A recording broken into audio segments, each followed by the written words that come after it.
Hello YouTubes, I have come to the conclusion that there's absolutely no way I'm going to be able to complete both of these projects. So one of them has to go, and today I'm going to tell you which one.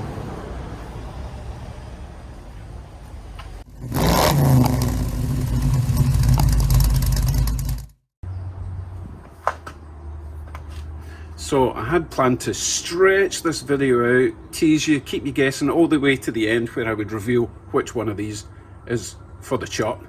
I think you already know, it's that one. Let me explain why and what the future holds for Bugsy. For those of you who don't already know, this is a Lotus 7 based home build kit car. Lightweight, rear wheel drive, independent suspension, but everything is got to be hand built.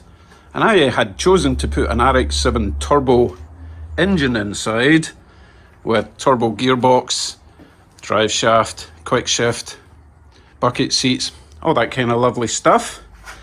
So why on earth am I not going to build my dream car, or at least it was my dream car 30 years ago. Now, it's one thing to restore a car and improve a car like Bugsy. It's a completely different thing to actually build a car like this.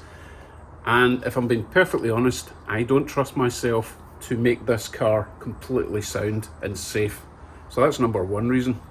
But the main reason that my wife pointed out was, what are you going to do with this car if you build it? It's way too small and low for the road. The suspension would be way too stiff for our roads. So that leaves track days.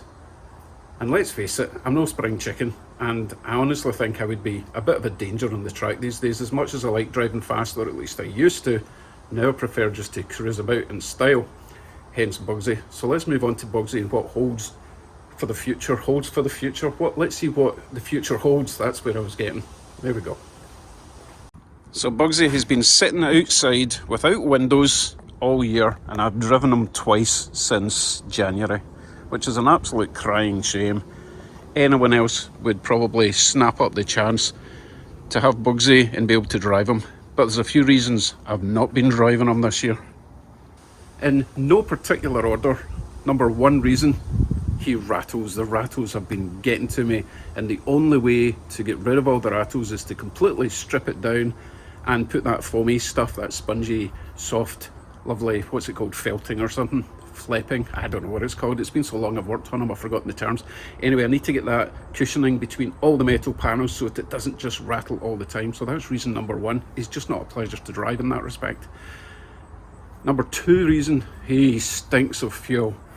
So what I think I need to do is get rid of the carburetor and install a fuel injected version of that carburetor. I'm not going to change the engine runs great, which we'll see at the end of the video, hopefully, if he starts. It's been a while. So I want to replace the carb with a fuel injected version. I know it's going to be a few $1,000s, but I think it'll be well worth it and make it more of a nice place to be and drive. Reason number three, he's not waterproof. As much as he's been lying out in the driveway for the best part of a year now, the water just gets in all the gaps, especially the trunk. There's no waterproofing in the trunk lid. Luckily there's holes in all the floors, so the water just goes all the way through. That's no excuse. So reason number three, I want it waterproofed and I want windows. So there's quite a few things to do. But here's the reason I've not done any of that. Well, one of the reasons. In order to remove all the parts and work on them, they need somewhere to live.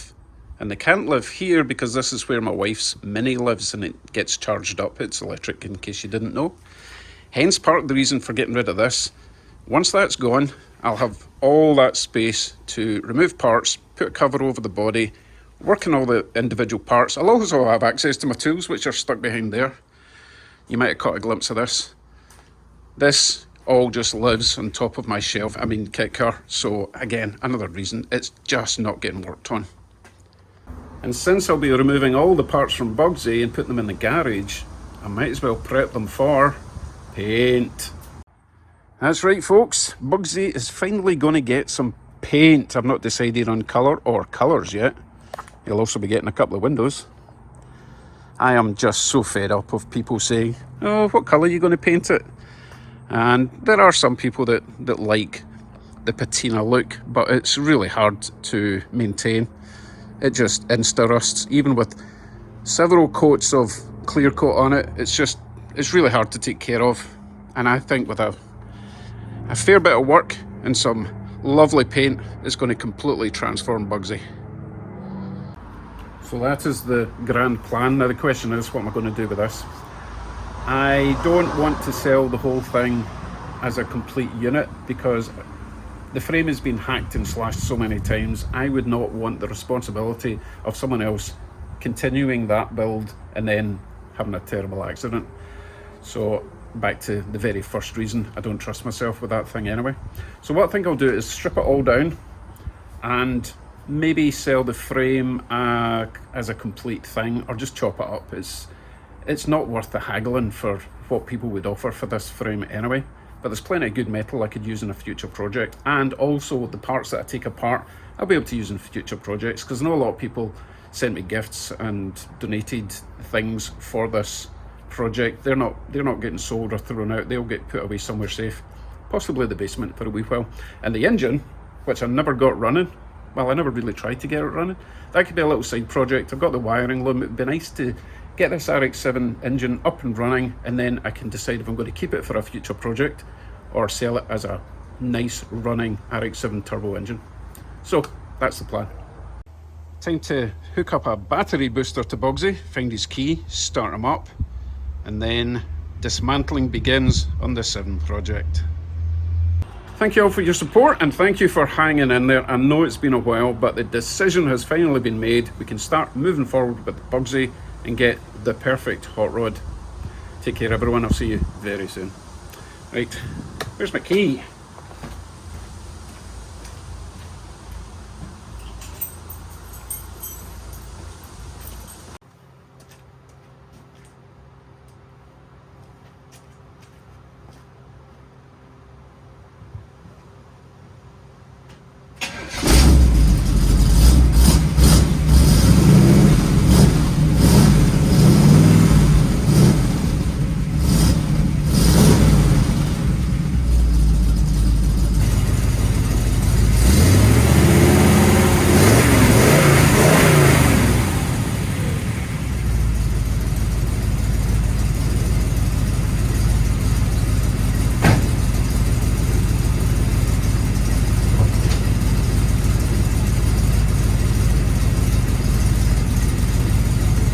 Let's begin again.